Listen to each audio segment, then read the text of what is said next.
Hey everybody. All right, let's talk about carbohydrates today.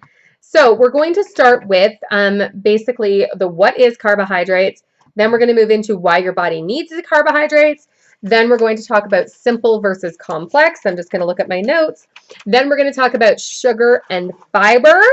Then we're going to talk about how many carbs to consume, and how to figure out what good sources of carbohydrates are. So those are all the things that we're going to cover in this carbohydrate workshop.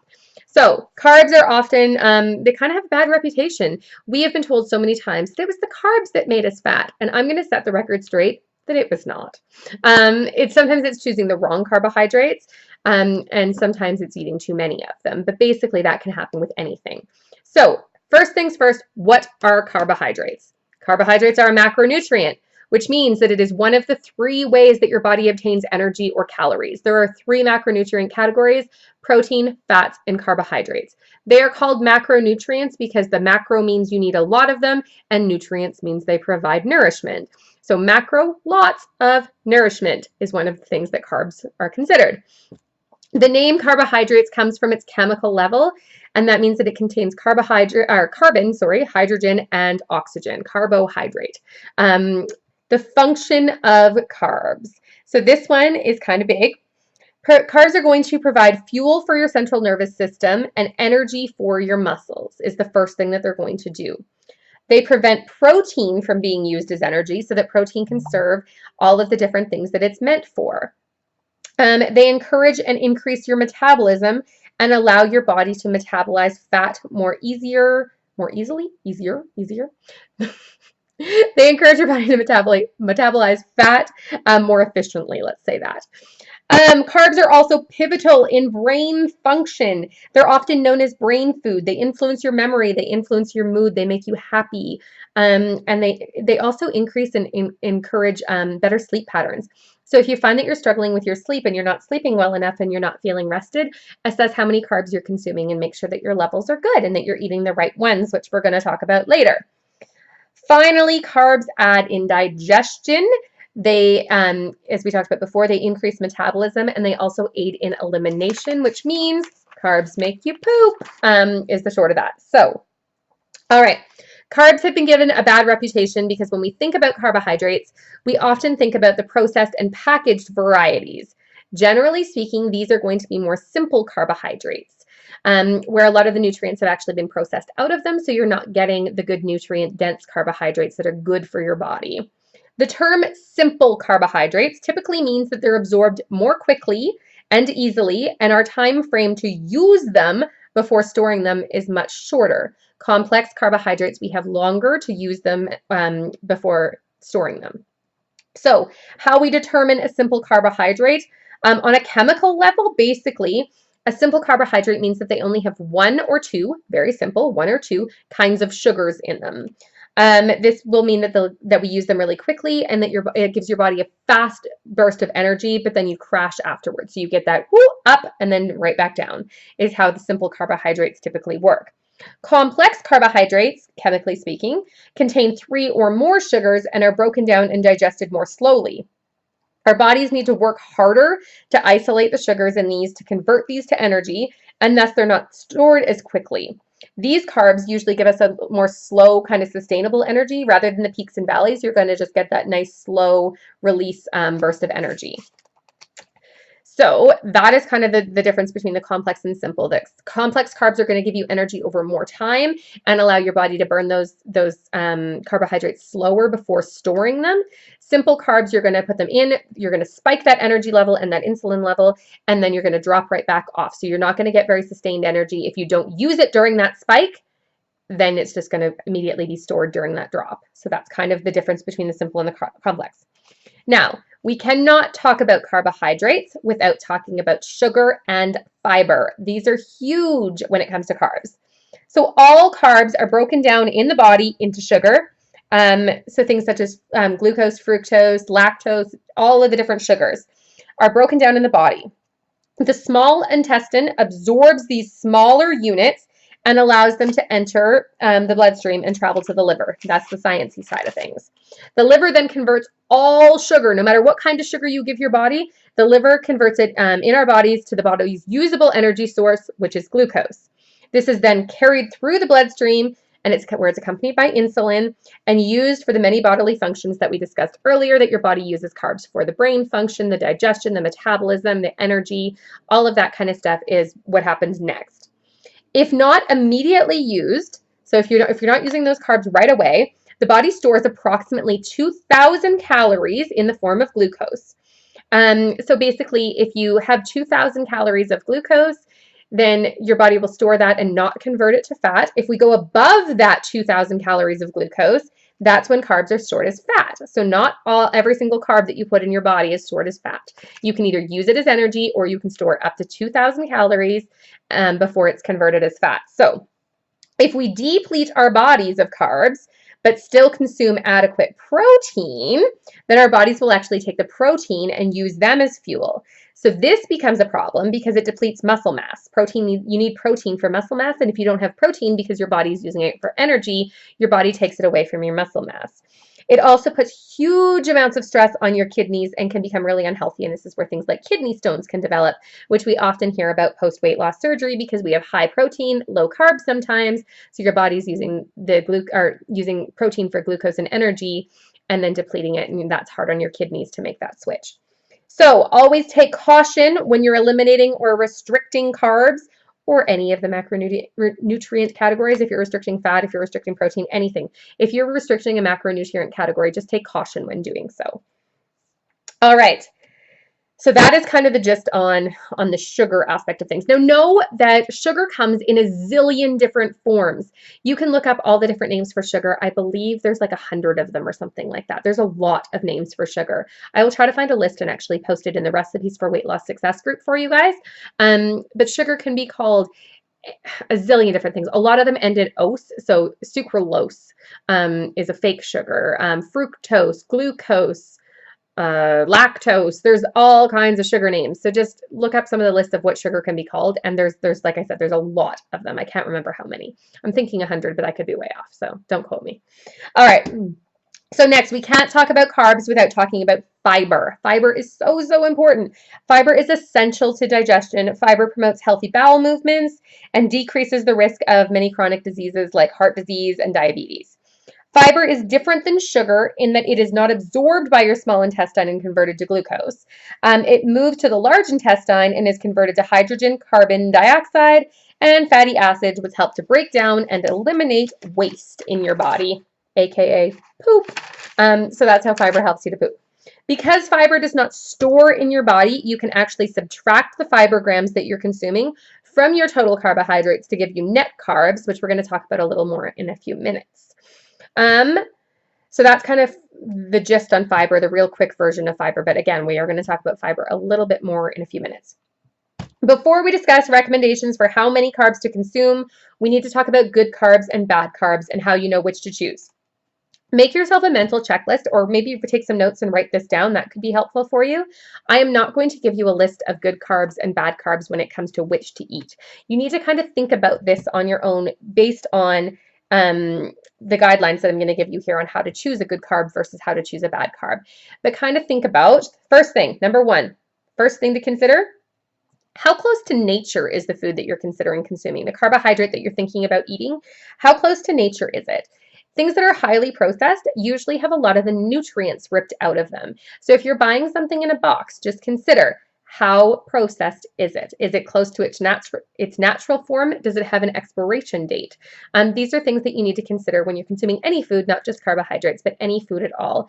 The closer to nature it is, usually the healthier and the better it is for you, usually. All right, the second thing to consider is calories. How many calories are in the food that you're thinking about eating, and where are they coming from? So what's your calorie sources? Are they coming from all carbohydrates? Are they coming from fat? Is there any protein in there? Where are these calories coming from? Where are they derived? The third thing is sugar. We need to consider how much sugar is in a food. All labels have their sugar content listed. How much sugar is in it. To give you an idea of how much sugar you should be consuming on a healthy meal plan, A healthy bariatric meal plan, let me revise that. At 1,200 calories a day, which is approximately where I'm at a little bit more now, but around 1,200 calories a day, I keep to 30 grams of sugar total in a day. I eat 6 times a day, so that means that most meals have about 5 grams of sugar in them, is what I try to keep it to. Now, if I have more sugar at one meal, it means I have less sugar at another. So that is just to give you a slight guideline. Of course, every person's going to be different, but when somebody says, stay under 30 grams of sugar a day, you need to know what their calorie level is, because 30 grams of sugar at 1,200 calories is much different than 30 grams of sugar at 400 calories a day. So just keep in mind where you're at and how many sugar grams you should be consuming in a day. Fiber. How much fiber, oh, sorry, this is number 4 thing that you have to look for. Number 4, fiber. How much fiber is in the food that you're consuming, and how close are your fiber grams to your sugar grams? Ideally, you want them as close together as possible. In a perfect world, your fiber would actually be higher than your sugar, which would be amazing, but we don't always live in a perfect world, so sometimes your sugar is going to be a little higher, but just want your fiber to be as close as possible. 25 grams or more of fiber in a day is what you want to shoot for. That's actually going to rev up your metabolism by up to 30%. So you want to consume over 25 grams of fiber in a day. It will also help to curb the constipation issue that many bariatric patients deal with. So get that fiber up, up, up. Number 5 thing that you want to watch for is, this is actually a couple things in one. Anytime you're reading food labels, you want to be mindful of what the sodium is, what the saturated fats, what the cholesterol, and what the trans fats are. None of those things are good for you. So you just want to avoid them in large quantities. It doesn't matter which meal plan you're following. I hear people all the time tell me, well, sodium doesn't matter as much if you're following low carb. Sodium's not good for you, like processed sodium, like that's added to foods. It's just not real good. It's used as a filler. It's used to preserve foods. It's just not real great for you. So you do want to limit added sodium in foods, even if by your meal plan you don't have to. For your health and nourishment, you should. Number 6 thing that you want to focus on when looking at ingredients, you want to avoid things high in white flours and refined sugars. Remember that on a label, ingredients are listed by the quantity in which they appear in a food. So if the very first ingredient is sugar, it means that that food has more sugar in it than anything else that it contains. So if your last ingredient is chia seeds, which are really, really good for you, but you have 7 kinds of sugar that come before them, it's probably not a real great food for you. So just keep that in mind. Same with white flour. If white flour is your number 1 ingredient, that means there's more white flour in that food than anything else. So that is one of the things to be mindful of when you're reading nutrition labels. Number 7, yes, 7, there we go. How many ingredients are in the food that you're consuming? If you have an ingredient list this long, it's probably a food that you want to avoid. I try to stick to more foods than not that have 5 ingredients or less. Of course, occasionally, you make exceptions for it, but most of the foods I eat have 5 ingredients or less.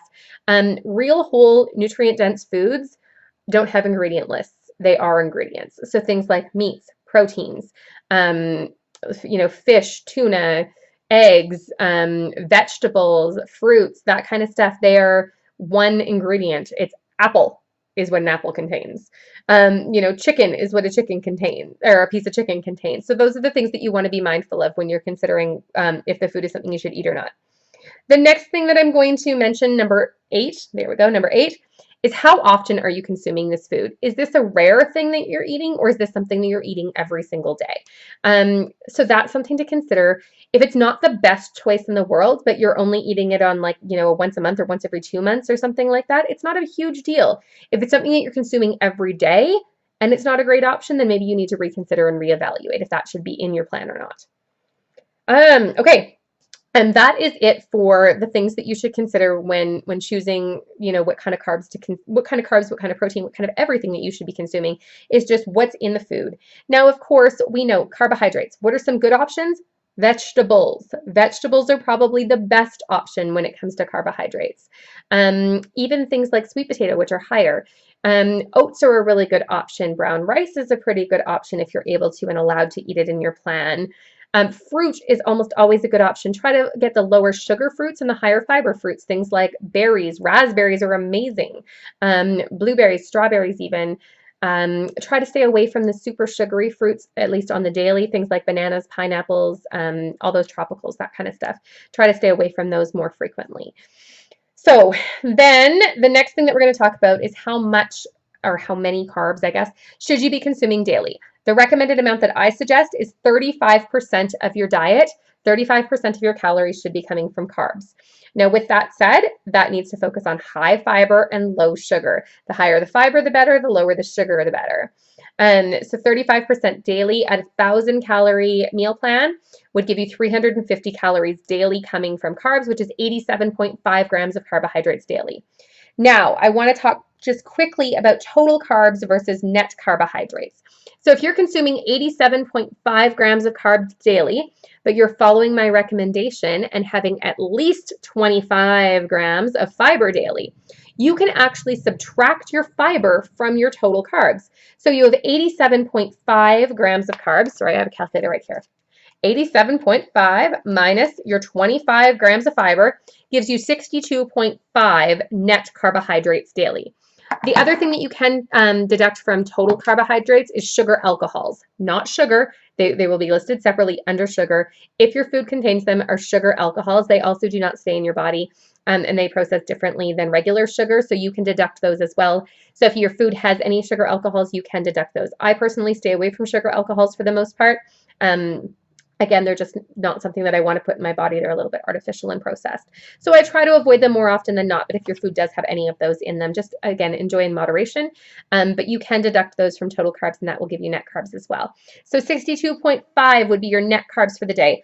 I personally do not track my net carbs. I track my total carbs and I track my fiber. I'm mindful of what my net carbs are, but to me, I don't allow myself to track that.